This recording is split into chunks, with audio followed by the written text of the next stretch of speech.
Bismillahirrahmanirrahim. Assalamu alaikum dear students and welcome to lecture number 16. Today's topic is about multinational restructuring. Previously we have been talking about multinational capital budgeting. कुछ issues को हम इस chapter में भी cover करेंगे which are very much relevant to the capital budgeting with the multinational restructuring. So the objectives of this chapter are: number one, to introduce international acquisitions by MNC as a form of multinational restructuring. यानी जो international acquisitions कैसे की जाती हैं, multinational companies कैसे उसको as a part of the multinational restructuring का हिस्सा लेती हैं. Number two is to explain how MNCs conduct valuations of foreign target firms.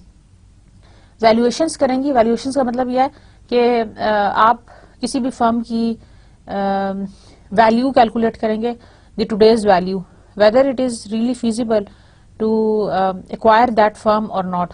तो एक्विजिशन डिसीजंस जो हैं वो मल्टीनेशनल फर्म्स कैसे लेती हैं, which is the part of the multinational restructuring. Multinational restructuring का मतलब यह है कि आपने अपनी मल्टीनेशनल का सेटअप इनहेंस कर दिया, चेंज कर दिया, उसको मॉडिफाई कर दिया based on the needs, based on the requirements, perhaps to achieve certain corporate objectives of expansion and similar things.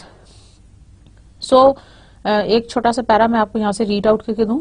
Multinational corporations commonly engage in multinational restructuring, which involves restructuring the composition of their multinational assets or liabilities. यानी आपने अपने जो आपका multinational setup है, आपने उसमें अपने assets और लाइबिलिटीज को restructure करना है, right?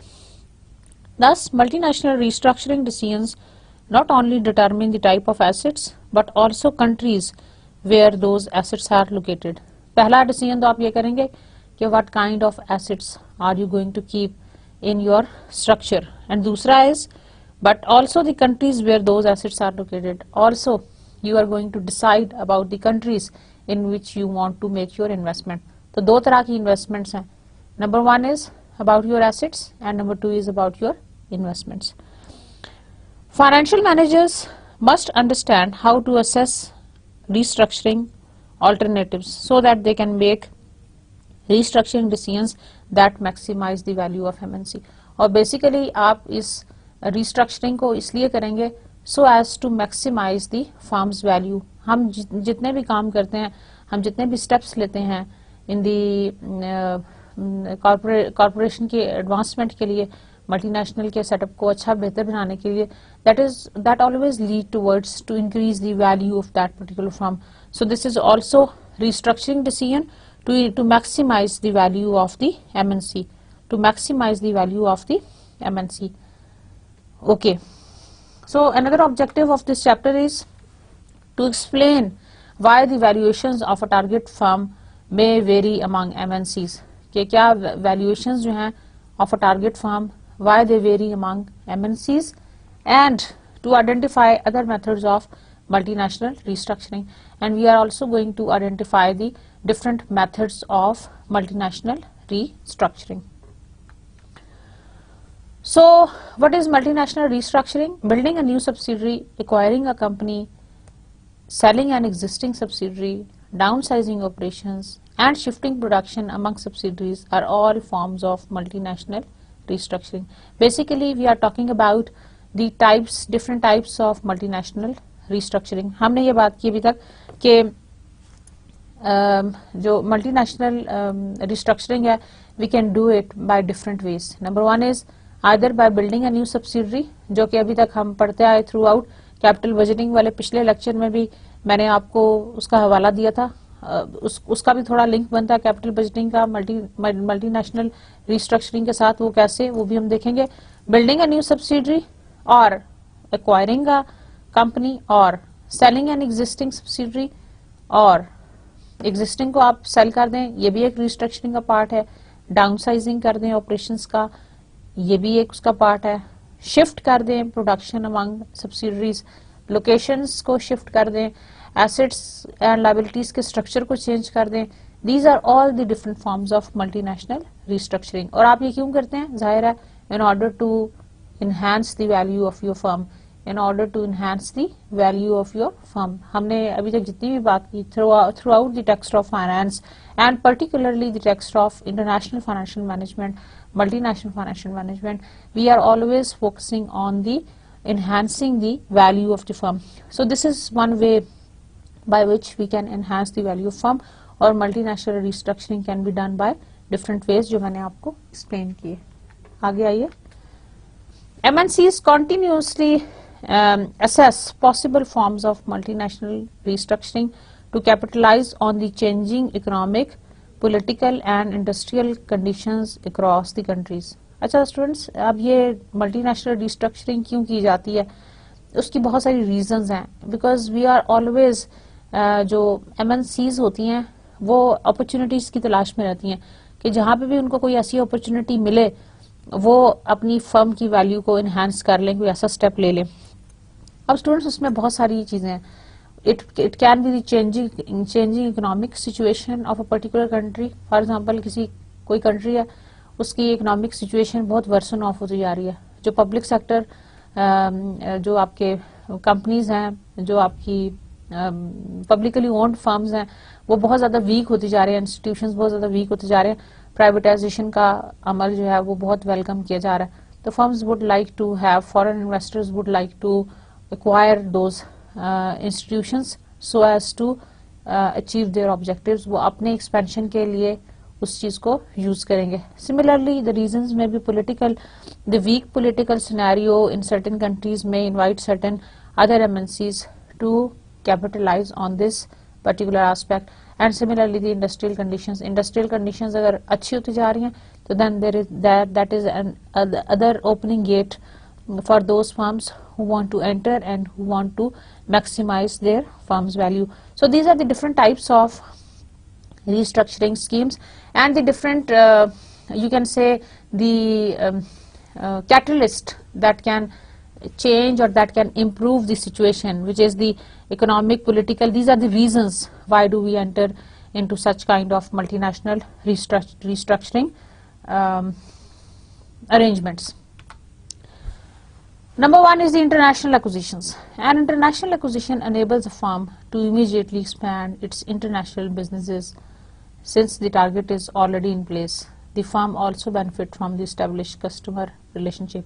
अच्छा देखें स्टूडेंट, एग्जिस्टिंग बिजनेस को एक्वायर करना बहुत अट्रैक्टिव है। Why is this so? क्योंकि एग्जिस्टिंग बिजनेस की ऑलरेडी एक कस्टमर बेस बनी होती है।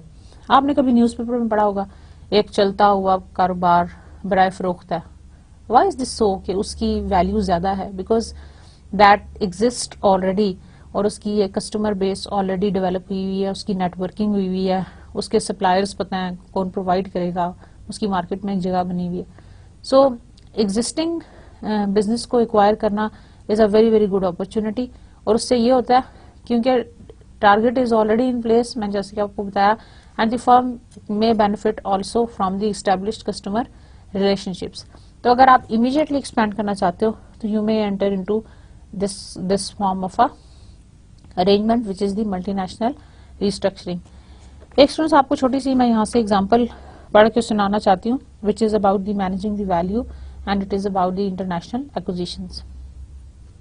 An international acquisition of a firm is similar to other international projects in that it requires an initial outlay and is expected to generate cash flows whose present value will exceed the initial outlay.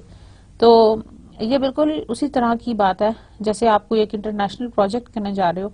International acquisition बिल्कुल एक उसी तरह का arrangement है जैसे आप कोई एक नया इंटरनेशनल प्रोजेक्ट करने जा रहे हो जिसकी एक इनिशियल इन्वेस्टमेंट है। वो क्या होगी? जो आपने उसको एक्वायर करते वक्त ली, उसको खरीदने के लिए जो आपने उसको परचेज करने के लिए जो आपकी वैल्यू है, that is the initial cash outlay.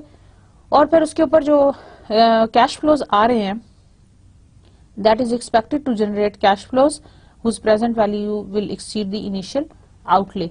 जो जिसकी प्रेजेंट वैल्यू जो है वो उससे ज्यादा होगी, जो उसके कमिंग जो फ्यूचर कैश फ्लोज हैं वो उससे ज्यादा होंगे. So this is basically the project. Many international acquisitions are motivated Many international acquisitions are motivated by the desire to increase global market share or to capitalize on the economies of scale through global consolidations. तो बहुत सारी जो international acquisitions हैं, they are basically motivated by the desire to increase global market share or to capitalize on the economies of scale through global consolidations.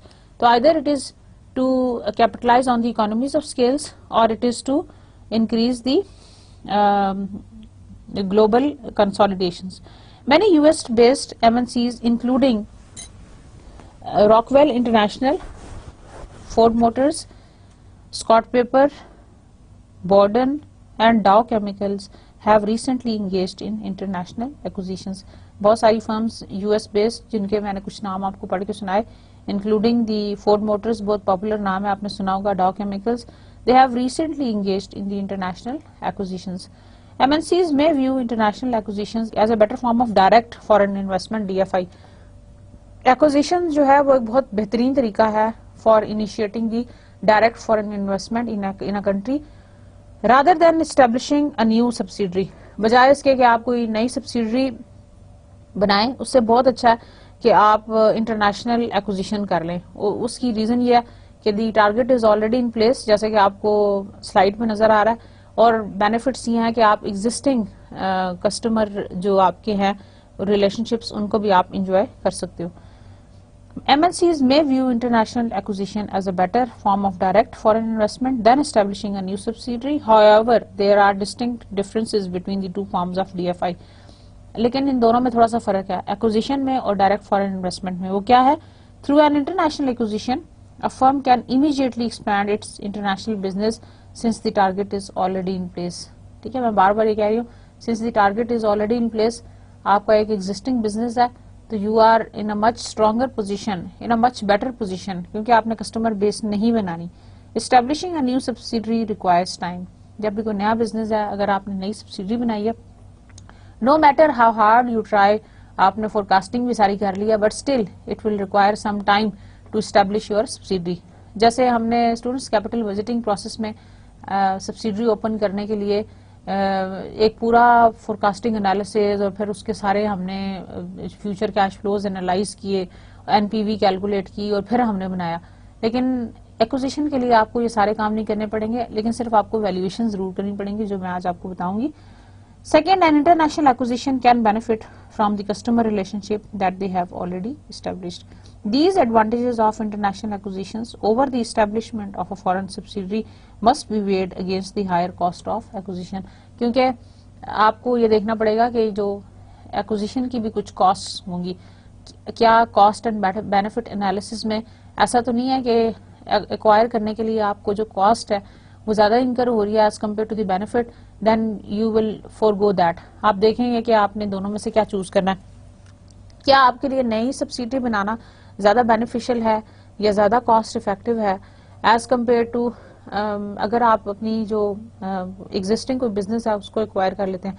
यानी नई subsidy बनाना आपके लिए ज्यादा आसान है या एग्जिस्टिंग को एक्वायर करना आपके लिए ज्यादा आसान है. इन दोनों का आप आपस में कॉस्ट एंड बेनिफिट एनालिसिस कर लेंगे, जो आपको बेहतर लगेगा फिर कंपनी के पर्सपेक्टिव से, वैल्यू मैक्सिमाइजेशन के प्रोसेस से आप उसको अडॉप्ट कर लेंगे. When viewed as a project, the international acquisitions usually generate quicker and larger cash flows than the establishment of a new subsidiary. अच्छा, अब एक्सपीरियंसेस ये कहते हैं कि जो कैश फ्लोज पैटर्न है, they are like more of a consistent in nature. अगर हम इंटरनेशनल एक्विजिशंस की बात करें as compare to certain other arrangements, जिसमें हम होली ओन सब्सिडरी, नई सब्सिडरी जो है वो फर्स्ट टाइम बनाने जा रहे हैं और उसको फर्स्ट टाइम हम देखने जा रहे हैं.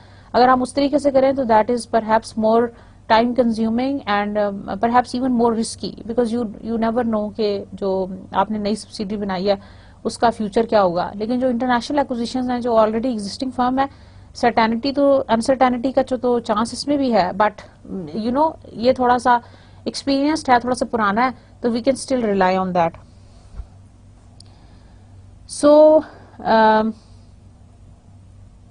But it also requires a larger initial outlay, लेकिन इसको एक्वायर करने के लिए you need to have a larger investment. देखे ना, एक बने बनाए बिजनेस को एक्वायर करने के लिए you need to have a bigger investment as compare to अगर आप उसको ओपन अप करना चाह रहे हैं। International acquisitions also necessitates the integration of the parent's management style with that of the foreign target. अच्छा, जो आपका एग्जिस्टिंग बिजनेस है, ज़ाहिर है उसका एक कल्चर भी इस्टेब्लिश हुआ है और उसका एक जो मैनेजमेंट स्टाइल है वो ऑलरेडी इन प्लेस है। तो बहुत दफा ये होगा कि वही वैल्यूज या वही इंटीग्रेशन उस पर्टिकुलर सेटअप के अंदर एग्जिस्ट करती रहेगी सिंस रूट्स उसकी वहां पे थी, जो कि आपका प्रीवियस वाला बिजनेस था जिसको आपने एक्वायर किया। तो वो जो आपने चलता हुआ बिजनेस एक लिया है, रनिंग बिजनेस लिया, तो जाहिर है उसकी जो कुछ वैल्यूज जो है वो इंटीग्रेशन उसकी वो उसी तरह से रहेगी मैनेजमेंट स्टाइल के हवाले से। However, establishing a new subsidiary usually costs less and there will not be a need to integrate the parent's management style with that of the target. तो हमें ज़रूरत नहीं है कि हम पेरेंट के स्टाइल को कॉपी करें अगर हमारा अपना न्यू सब्सिडरी है, और इसकी जो कॉस्ट है that is again usually lesser. Trends in international acquisitions. The volume of foreign acquisitions by US firms has increased consistently since 1993. आपको थोड़ा सा US का हवाला दे रही हूँ। 1993 से यहाँ पे acquisitions का जो पैटर्न है that has increased consistently. In particular, European firms have been attractive target in view of the more uniform regulations across European Union member countries, the momentum for free enterprise in Eastern Europe and the inception of Euro. और जैसा कि हमने international trends के हवाले से बात की थी और हमने मॉनेटरी सिस्टम के हवाले से बात की थी, और हमने देखा था कि जो यूरो की इस्टेब्लिशमेंट है उसके हवाले से यूरोपियन फर्म्स की अमंग देमसेल्व्स जो अट्रैक्टिव टारगेट्स हैं in the view of more uniform regulations because of the advent of the euro currency and the European union. तो उसकी वजह से यहाँ पे जो ट्रेड का पैटर्न है, इंटरनेशनल एक्विजिशंस का पैटर्न है, वो खासा स्ट्रांग हुआ। तो European firms have been the attractive target in the view of more uniform regulations across European Union member countries and the momentum of the free enterprise in the Eastern Europe and the inception of Euro. क्योंकि इस euro zone के बनने से ज़ाहिर है वहाँ पे regulations और करेंसी सब कुछ एक जैसा हो गया, तो it was far much easier to acquire one firm to another. एक फर्म के लिए दूसरी फर्म को एक्वायर करना बहुत आसान हो गया था, क्योंकि बहुत सारे जो रिस्क्स हैं एक्सचेंज रेट वाले और जो उसके अंदर रेगुलेशंस के लिहाज से जो रिस्क थे वो बहुत हद तक अवॉइड हो सकते थे because of having the uniformity in their regulation patterns. Now we will look at the model for valuing a foreign target. अगर आपके ज़हन में कोई फॉरेन टारगेट है जिसको आप एक्वायर करना चाहते हो, तो आप उसकी की वैल्यूइंग करोगे, वैल्यूएशन करोगे, उसके लिए मॉडलिंग करेंगे। you are going to use different models for valuing a foreign target. Like any other long-term project, capital budgeting analysis can be used to determine whether a firm should be acquired or not. हमने इसको एक long term project समझ लिया। अगर हम किसी firm को acquire करना चाहते हैं तो हमने उसको as a long term project समझ लिया। जब हमने उसको as a long term project समझ लिया तो हम उसका बिल्कुल उसी तरह से एनालिसिस कर सकते हैं जैसे कि हमने कैपिटल बजटिंग एनालिसिस किया था। जब मैं कैपिटल बजटिंग आपको पढ़ा रही थी तो मैंने आपको साथ ये भी रेफरेंस दिया था that we are going to continue with this topic because this topic is so widely integrated in many different fields of finance and in many different decision criteria, especially when we are talking about the long term investments. Hence the acquisition decisions can be based on the comparison of the benefits and cost as measured by the net present value. So acquisition decisions जो हैं they can be based on the comparison of benefits and costs as measured by the net present value. This is the formula for the NPV. As you remember, initial cash outflow less plus cash flows in the time period T divided by 1 plus K, where T value varies from 1 to N, plus salvage value 1 plus K over N. K is the acquisition's required rate of return and N is the lifetime of the acquired firm. हमने जब NPV analysis किया था capital budgeting के हवाले से, तो students हमारे पास जो एन था, that was the life time of the project जो हम करना चाह रहे थे। यहाँ पे हम life time of the acquired firm, यानी जो जिस फर्म को हम एक्वायर करना चाहते हैं हम उसी को एक प्रोजेक्ट ले लेते हैं। हम समझते हैं कि हम ये हमारा एक प्रोजेक्ट है, उसके फ्यूचर कैश फ्लोज क्या है उसको हम डिस्काउंट बैक कर लेंगे, बिल्कुल उसी तरह से जैसे हमने कैपिटल बजटिंग एनालिसिस में किया था, और उससे हम लेस कर देंगे initial cash outflow. That is the initial cash outflow in this would be, इस केस में क्या होगा आप बता सकते हैं? इस केस में क्या होगा इनिशियल कैश आउटफ्लो? इस केस में इनिशियल कैश आउटफ्लो वो अमाउंट होगी जो हम स्टार्टअप में उसको एक्वायर करने के लिए, उसको परचेज करने के लिए, उसको खरीदने के लिए जो हम पे करेंगे, that is the initial cash outflow या इनिशियल आउटले हम उसको कहते हैं। समझ आ गई? तो इनिशियल कैश आउटले ये जो आपका है, this is the cost that you are going to pay, cost that you pay for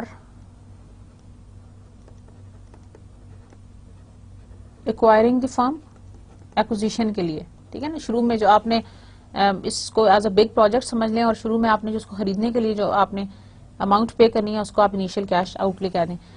ये जो कैश फ्लोज हैं in the period T, let's say आप एज्यूम करते हैं ये जो आपका फॉरेन टारगेट है that will work for 10 years, ठीक है ना, यानी इसकी जो एन है the lifetime of the acquired firm that is equal to 10 years। अब इसके जो कैश फ्लोज हैं जो आप हर साल एक्सपेक्ट करेंगे for the upcoming years for 10 years, उसको आप डिस्काउंट बैक कर लेंगे, उसकी प्रेजेंट वैल्यूज निकाल लेंगे, पीवीज निकाल लेंगे, बिल्कुल उसी तरह से जैसे आपने कैपिटल बजटिंग एनालिसिस की एग्जांपल में किया था, और आप साथ उसमें सॉल्वेज वैल्यू को ऐड कर लेंगे जो कि 10th ईयर पे जाके उस प्रोजेक्ट की बचेगी, जो यानी ये उस एक्वायरिंग फर्म की जो आप एक्वायर करने जा रहे हैं उसकी जो वैल्यू बच जाएगी at the 10th year, that is called the salvage value. Hope you are getting my point. This is simple. If NPV is greater than 0 the firm can be acquired. Same criteria, if NPV is positive we should go for that, accept acquire as a project, you must accept and you should acquire. If NPV is negative don't acquire, ठीक है। और अगर 0 है तो फिर we are going to decide among various options which are available, और अगर हमें सूट करेगा तो हम ले लेंगे, otherwise we will drop it. So if NPV is greater than 0 then the firm can be acquired.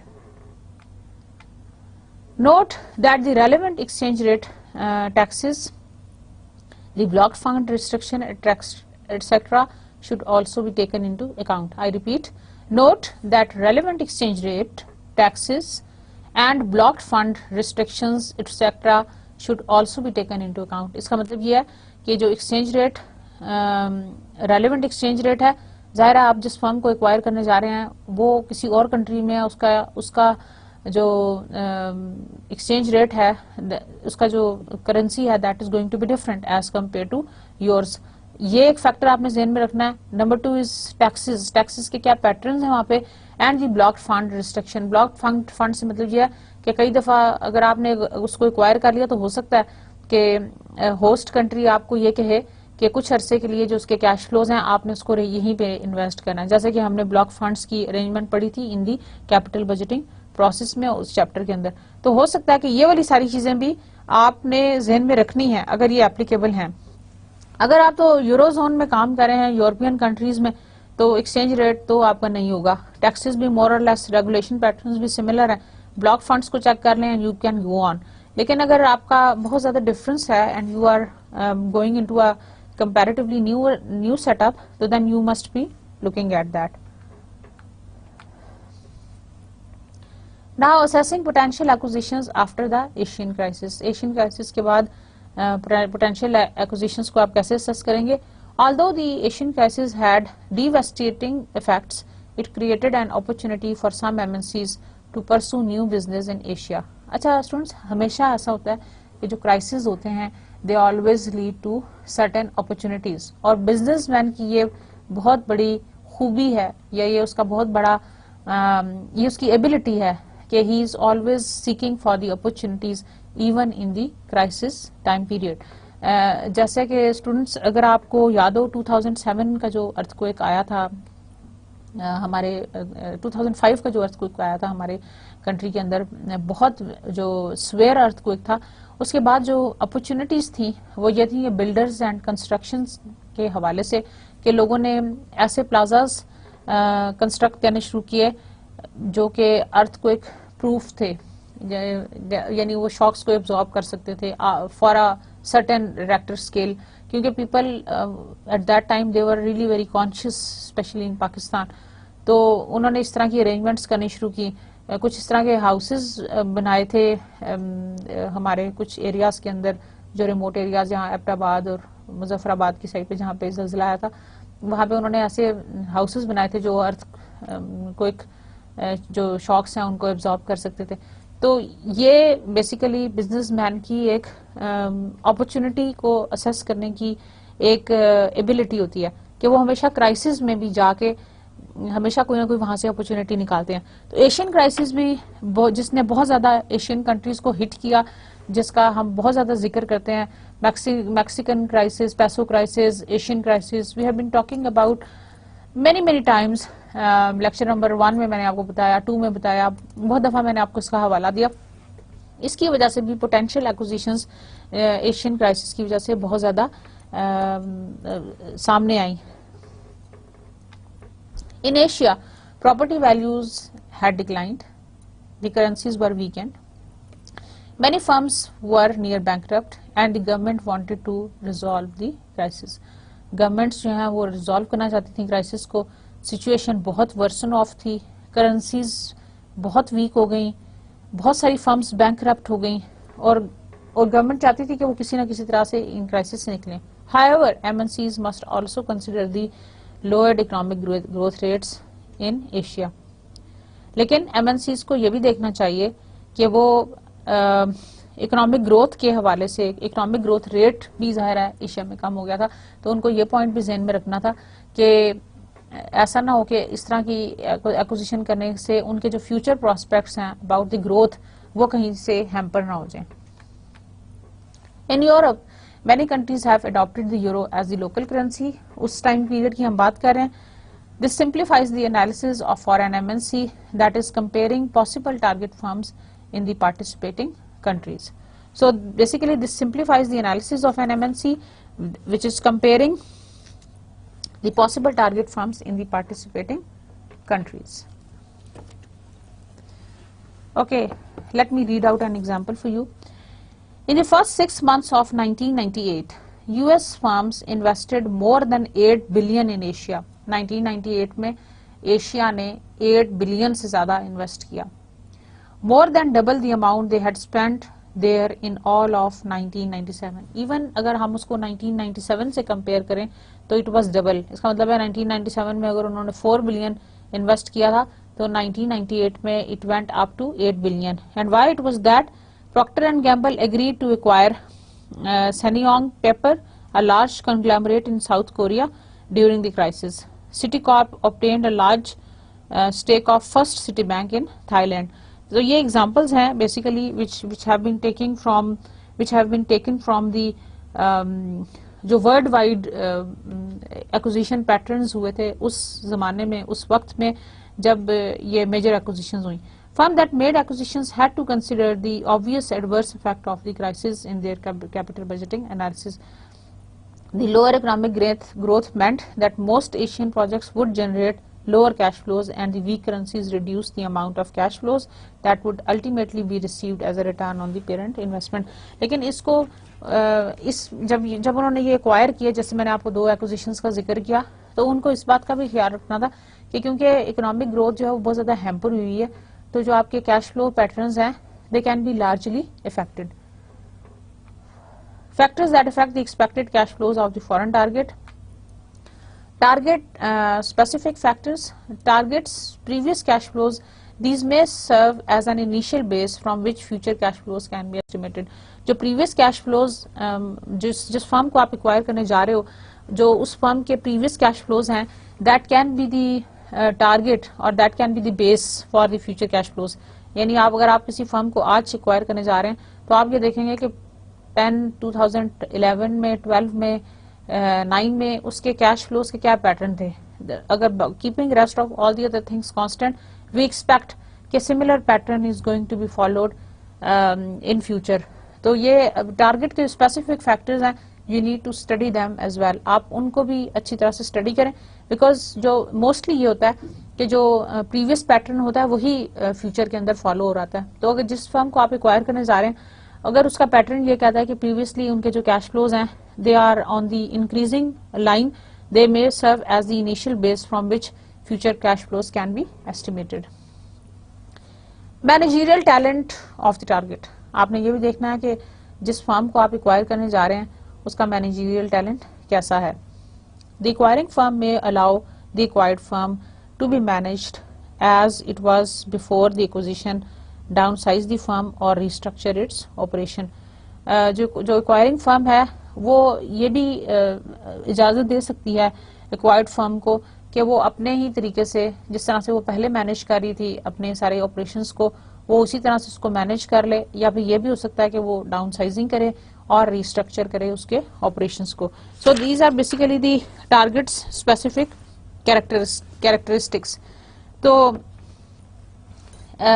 ये तीन ऑल्टरनेटिव्स मैंने आपको बताए थे। Number 1 is acquisition, number 2 is downsizing, and number 3 is restructuring. So if MNC acquires the target, it may allow target firm to manage as it was before the acquisition. A second alternative is to downsize the target firm acquiring it. For example, if the acquiring firm introduces new technology that reduces the need of some of the target's employee, it can attempt to downsize the target. जब आपने firm acquire कर लिया तो ये भी हो सकता है कि आप कोई नई टेक्नोलॉजी ले आए और आप चाहेंगे कि जो एग्जिस्टिंग इनका पैटर्न है जहाँ पे एम्प्लॉइज बहुत ज्यादा हैं, हम उसमें से वहां से कुछ डाउन साइज करके, कुछ कट ऑफ करके यहाँ पे अपनी कुछ कॉस्ट को बचा लें। So the effects of cash flows can vary with this situation, cash flows different हो सकते हैं। In addition an MNC may encounter significant barriers to increasing efficiency by downsizing in several countries. Government of some countries are likely to intervene and prevent the acquisition if downsizing is anticipated.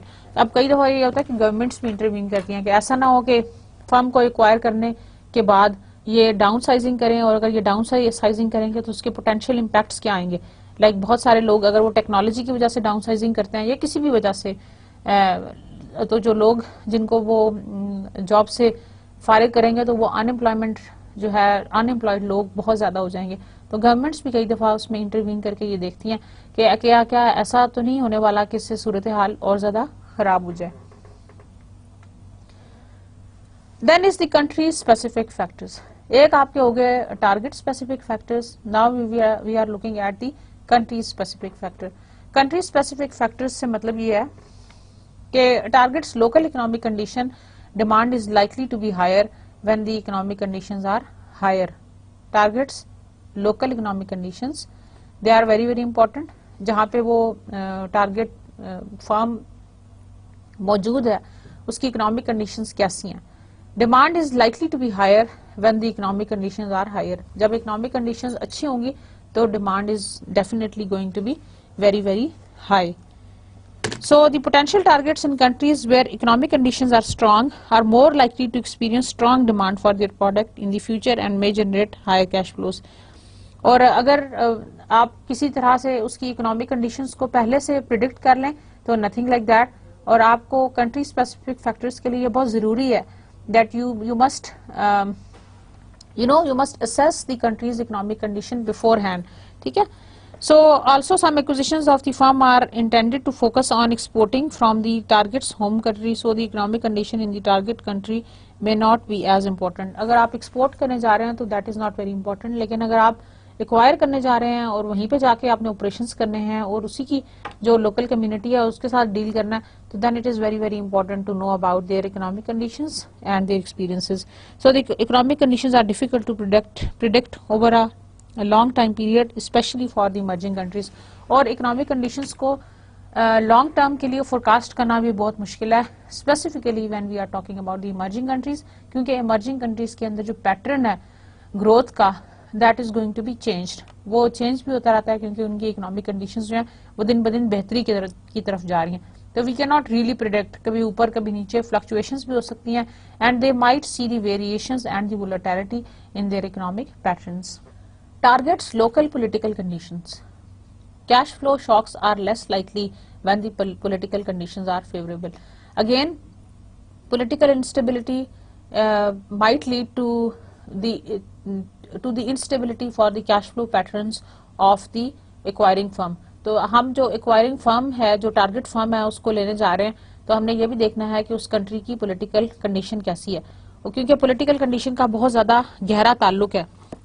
So the potential targets in the countries where political conditions are favorable are less likely to experience adverse shocks to their cash flows. The sensitivity of cash flows to political condition is dependent on the firm's type of business.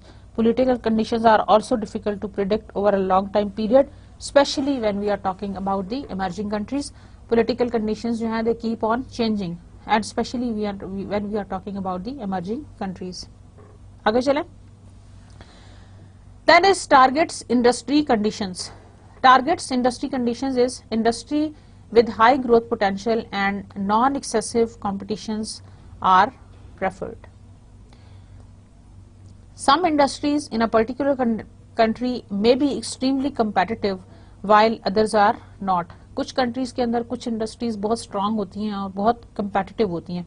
In addition some industries exhibit strong potential for growth in a particular country while other exhibit very little potential.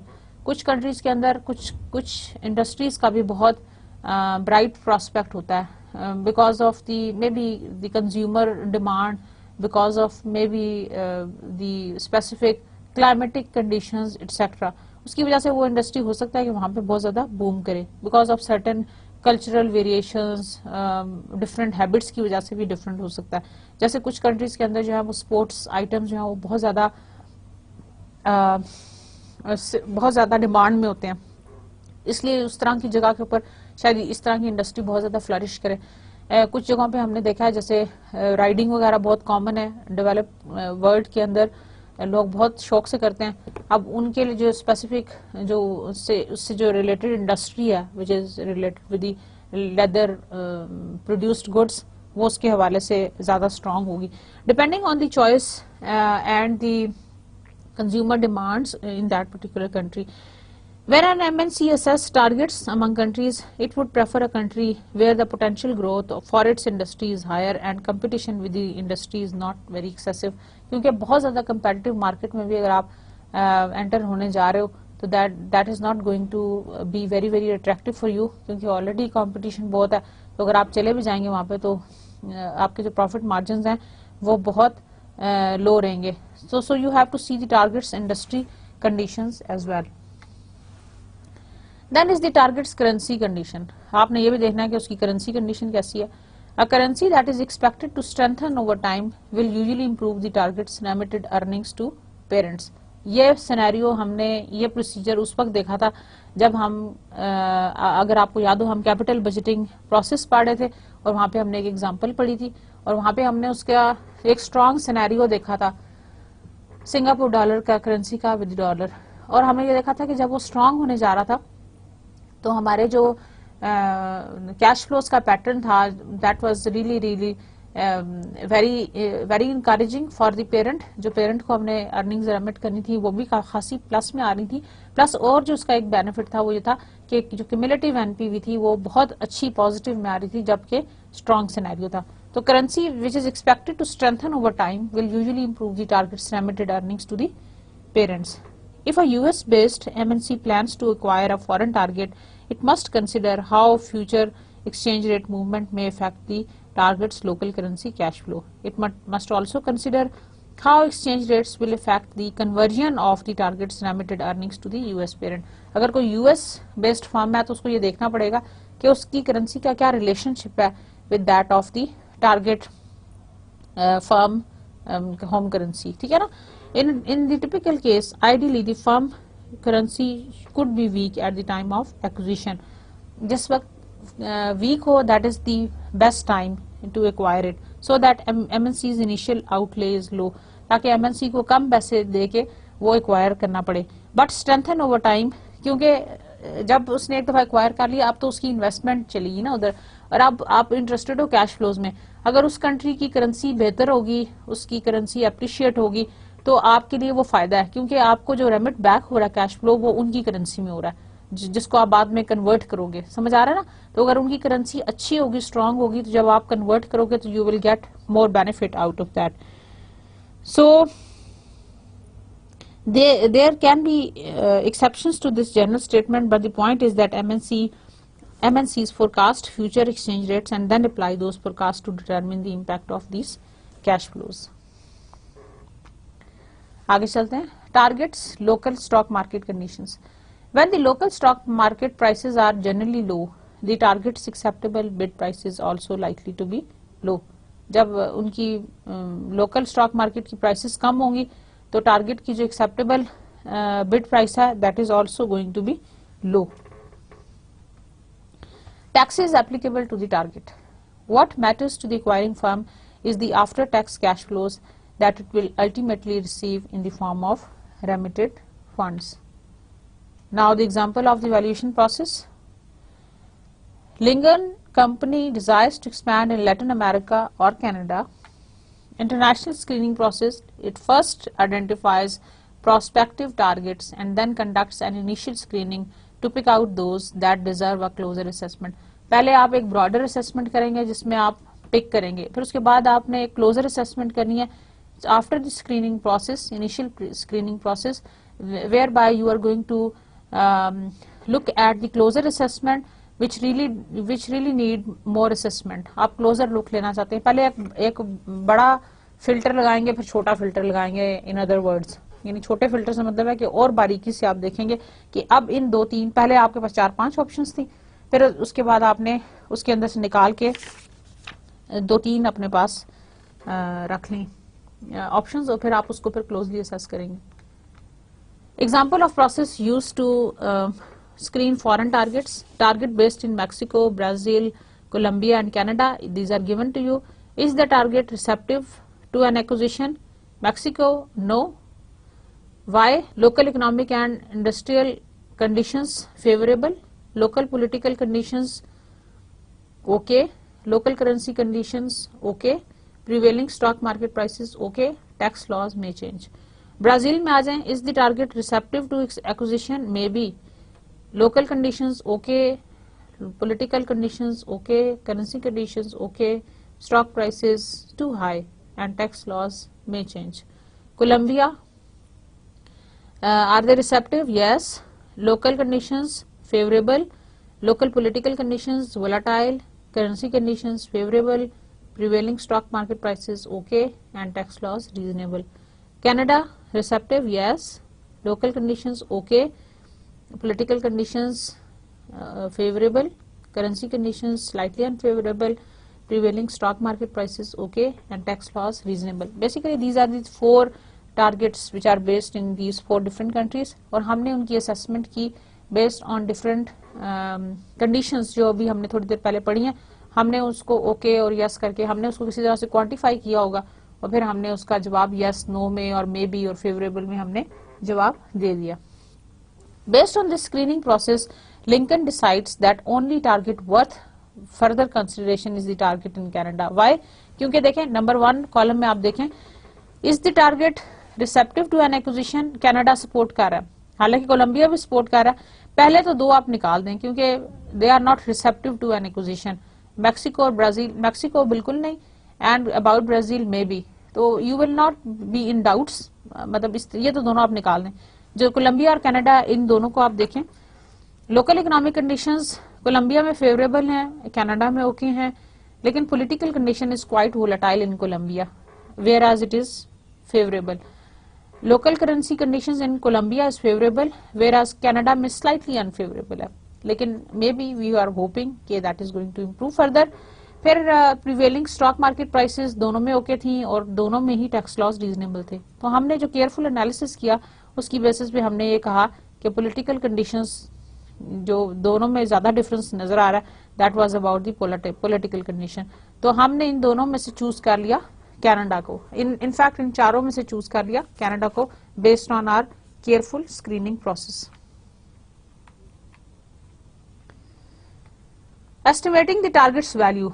Once Lincoln has completed its initial screening, it conducts a valuation of all the targets that pass the screening process.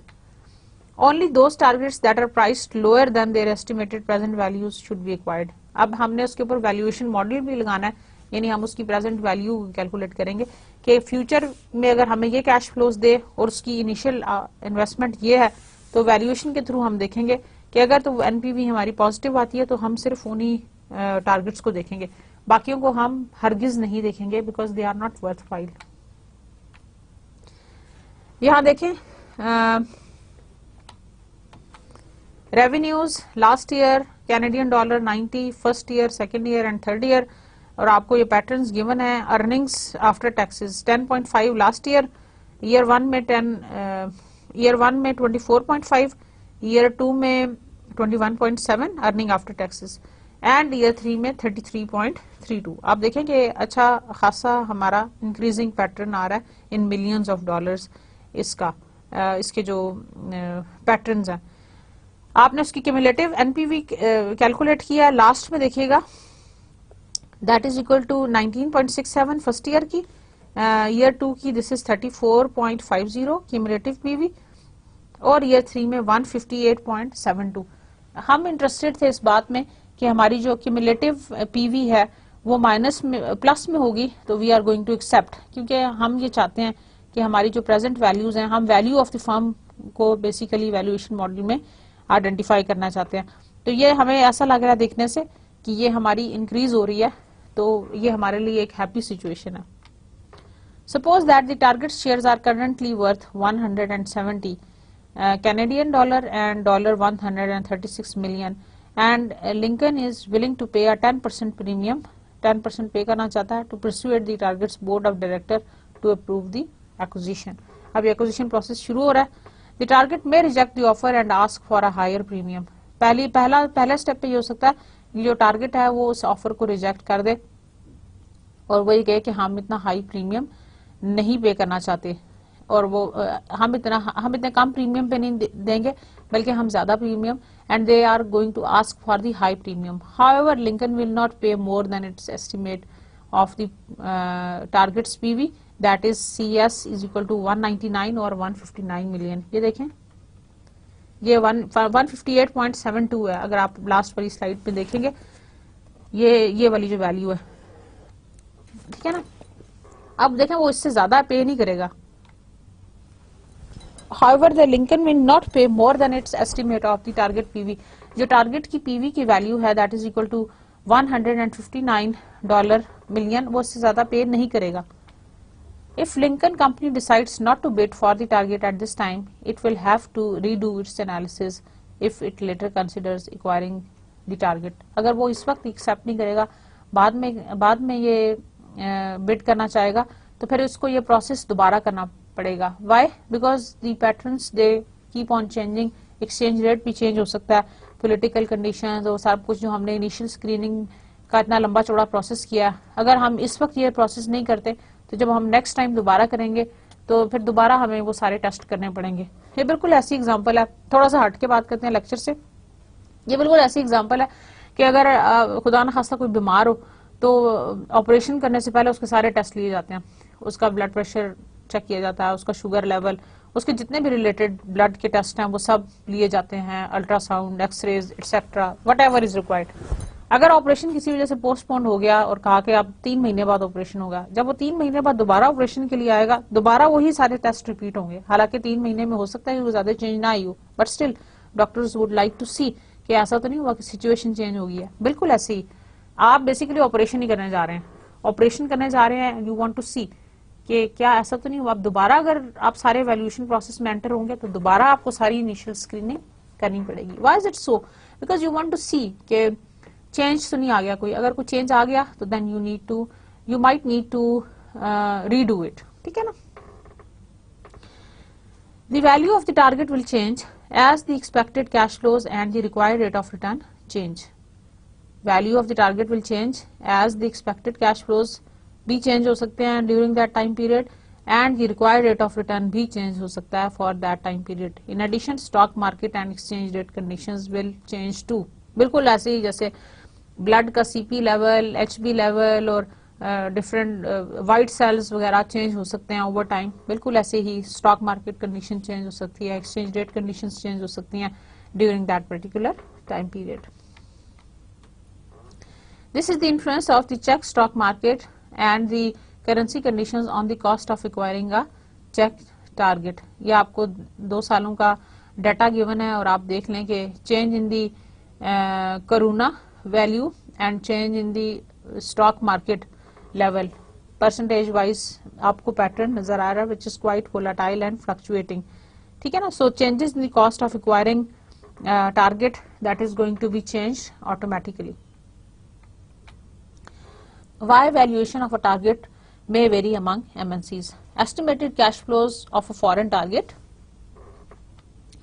Different MNCs will manage the target's operation differently. Number one is estimated cash flows of the foreign target. Different MNCs जो हैं, they are going to manage the target's operation differently. Each MNC may have a different plan for the fitting the target within the structure of MNC. Her MNC का तरीकाकार different है, हर MNC का management style different है, इसलिए valuations of a target may very among MNCs. Acquirers based in certain countries may be subjected to less taxes on remitted earnings. तो acquirers who are based in certain countries, they may be subjected to less taxes on the remitted earnings. Tax rates का different है. Exchange rate effects on remitted funds, exchange rate का difference है. Different MNCs have different schedule for remitted funds. जो funds की remittance है उसके भी जो पैटर्न्स हैं they are going to be different, right. So basically these are the reasons. Required rate of return of the acquirer. Different MNCs may have different plans for the target such that the perceived risk of the target will be different. जो risk level है वो भी different है of the different targets. That is why different MNCs have different plans for the target. The local risk-free interest rate may differ for MNCs based in different countries. जो RF है वो भी different हो सकता है. Risk-free rate is usually on the government securities. That is the minimum rate but guaranteed और safe investments के लिए किया जाता है. जैसे कि हमारे जो ट्रेजरी सिक्योरिटीज हैं उसके जो टी बिल्स हैं उसके ऊपर जो हमें रेट मिलता है that is called the risk free rate. Other types of multinational restructuring. International partial acquisitions number 1. अच्छा, इसमें क्या होता है? In many cases an MNC may consider a partial international acquisition of a firm in which it purchases part of the existing stock of a foreign firm. A partial international acquisition requires less funds because only a portion of the foreign's target share are purchased. With this type of investment, the foreign target normally continues operating and may not experience the employee turnover that commonly occurs after the target's ownership changes. Nevertheless, by acquiring a substantial fraction of the shares, the MNC may have some influence on the target's management and be in a position to complete the acquisition in the future. Some MNCs buy substantial stakes in foreign companies to have some control over their operations. मतलब उसको आप partially acquire कर लें, उसमें कुछ shares purchase कर लें. For example, Coca-Cola has purchased stake in many foreign bottling companies that bottle its syrups. In this way it can ensure the bottling operation meets its standard. ठीक है ना. उन्होंने बहुत सारी जगहों पे ये किया. They have stakes in many foreign bottling companies जो कि उनके सिरप को बॉटल करते हैं. In this way उन्होंने इंश्योर किया है कि bottling operations जो है वो they meet some of its standards. An MNC may purchase a substantial portion of the existing stock of a foreign firm so as to gain some control over the target's management operations. जैसे कि मैंने आपको Coca Cola की company दी की example the. The valuation of the firm depends on whether the MNC plans to acquire enough shares to control the firm and hence influence its cash flows. International acquisition of privatized business. Many MNCs have acquired businesses from foreign governments. These businesses are usually difficult to value because the transition entails many uncertainties, cash flows, benchmark data, economic and political conditions, exchange rate, financing cost, etc. Then comes international alliances. Sometimes MNCs engage in alliances such as joint venture licensing arrangement with foreign firms. ये भी एक तरीका है. The initial outlay is typically smaller, just to enter into the franchise agreement या licensing agreement, but the cash flows to be received will typically be smaller too. लेकिन उससे जो cash flows मिल रहे हैं वो भी बहुत कम होंगे. जाहिर है सिर्फ आपको royalty fee मिलेगी for a certain time period, which is comparatively very very low as compared to अगर आप उसको wholly owned subsidiary या acquisitions में जाते हैं. International divestitures. An MNC should periodically reassess its DFIs to determine whether to retain them or to sell them. Divestiture का मतलब होता है to sell it out. अगर आप ये देखें कि ये ऑपरेशन इतना प्रॉफिटेबल नहीं रहा या अब इतना अट्रैक्टिव नहीं रहा from the point of view of retaining that, तो यू में डाइवेस्ट दैट, आप उसको डाइवेस्ट भी कर सकते हैं. The MNCs can compare the present values of the cash flow from the project if it is continued to the proceeds that would be received after taxes if it is divested. This is the divestiture analysis. आप देख लें कि cash received from the divestiture क्या है और PV of the foregone cash flows क्या है at a discount rate, और अगर आपकी NPV माइनस में है तो then you can do that. Then restructuring decisions as real options. Restructuring decisions may involve real options or implicit options on real assets. If a proposed project carries an option to pursue an additional venture, then the project has a call option on the real assets. You have studied the call option to buy and put option is to sell. If the proposed project carries an option to divest part or all of itself, the project has the put option on the real assets. अब आपके पास एक ये भी choice है कि with the help of real options, call options and put options, you can have this facility कि आप उसको किसी वक्त भी डाइवेस्ट करना चाहें या उसको परचेज करना चाहें तो you can do that. This is the formula. The expected NPV of a project with real options may be estimated as the sum of the products of the probabilities of each scenario and the respective NPV for that scenario. So dear students, this was all about the slides. एक छोटी सी मैं आपको example पढ़ के यहाँ से सुनाना चाहती हूँ. मैनेजिंग फॉर वैल्यूज, छोटा सा case. Mazda's decision to restructure. Mazda's main production facilities are based in Japan, but it relies heavily on exports to US and Europe. In 1996, Ford Motors Company purchased about 1/3 of the Mazda's share. जो हमने international partial acquisitions वाली बात पढ़ी. In the late 1990s, Mazda's performance was weak despite Ford's effort to improve its operations. It had an excessive amount of debt. It also highly susceptible to the weakness of the euro in 1999 to 2000 period. When the euro weakened against the yen, the European demand for exports made in Japan was reduced. Mazda's cost of producing its vehicle in Japan were not reduced, however, because these costs are denominated in yen. क्योंकि उनकी जो cost थी Japan में produce कर रहे थे तो वो येन में थी. In the first 6 months of the 2000, Mazda's experienced losses of more than 9 billion yen. उन्हें बहुत ज़्यादा लॉस हुआ and much of the loss was attributed to the euro's weakness, जो कि हमने एक्सपेक्ट की थी 1999 से 2000 के दरमियान. In November 2000, Mazda decided to engage in major multinational restructuring to resolve its financial problems. तो previously euro currency की जब वो वीकन हुआ तो उससे जो प्रॉब्लम्स इनको आए, उन्होंने ये सोचा कि हम रिस्ट्रक्चरिंग कर लें. It shifted some of its production from Japan to Europe, क्योंकि जापानीज येन के अगेंस्ट यूरो करेंसी वीक हो रही थी, so that its expenses and revenues from its sale in Europe would be denominated in the same currency, ताकि उनके revenues भी और उनके expenses भी एक ही currency में हो. This strategy reduced Mazda's exposure to the exchange rate risk because it could sell the cars in Europe at a markup above the cost necessary to produce them. The euro's movement against other currencies would not have a direct effect on the Europeans' demand for Mazdas.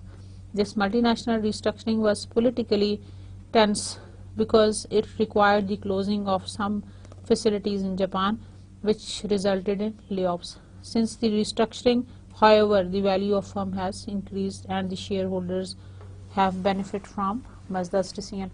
तो इस तरह से मजदा को benefit हुआ for doing such kind of restructuring decision. आपने देखा कि कैसे उन्होंने अपने फैसिलिटी को शिफ्ट किया from one place to another so as to keep the advantage और अपने शेयर होल्डर्स की वैल्यू को एनहांस करने के लिए।